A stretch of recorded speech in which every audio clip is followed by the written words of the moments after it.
அனைவருக்கும் வணக்கங்க. இன்னைக்கு நம்ம வீட்டில் என்ன சமையல் சொல்லித்தாங்க பார்க்க போகிறோம். அதுக்கு முன்னுக்கு ஒரு சின்ன விஷயம் என்னன்னா, ஏதாச்சும் ஒரு விசேஷ நாள் அப்படின்னு வந்துட்டாலே நம்ம என்ன பண்ணுறோம், எல்லா வேலையும் இழுத்து போட்டு எல்லாம் செஞ்சிடறோம். ஏன்னா அந்த சந்தோஷத்துலேயே நம்ம அந்த வேலை எல்லாமே செஞ்சிடறோம். அது அப்போ நமக்கு ஒன்றும் தெரியல. ஒரு நாள் இல்லைன்னா 2வது நாள் நமக்கு உடம்பு வலி, கை கால் வலி எல்லாம் வந்துடுது, போட்டு நம்மளை பாடாக படுத்தி எடுத்துருதுங்க. அந்த மாதிரி தான் எனக்கு இருந்துச்சு. உங்களுக்கு அப்படி இருந்துச்சான்னு மறக்காமல் கமெண்டில் சொல்லுங்கள். இப்போ நம்ம வீட்டு சமையலை பார்த்துடலாமா? வாங்க வாங்க வாங்க பாருங்க. சூப்பராக சாப்பாடு நான் குக்கர்லேயே வச்சுட்டேன். ஏன்னா நேரம் பத்தலை, அதனால குக்கரில் வச்சாச்சுங்க. நல்லா சுட சுட இருக்குது சாப்பாடு.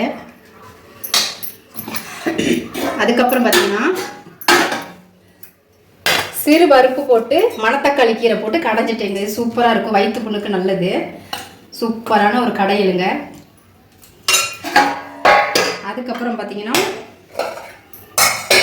இது முடக்கத்தான் கீரை கிடச்சிச்சு. அதை நான் பறித்து சூப்பரான ஒரு துவையல் பண்ணிட்டேங்க. அருமையாக இருக்குங்க. கொஞ்சம் புளி வச்சு அரைச்சிக்கிறணும். அதுக்கப்புறம் முட்டைகோஸ் பொரியல்,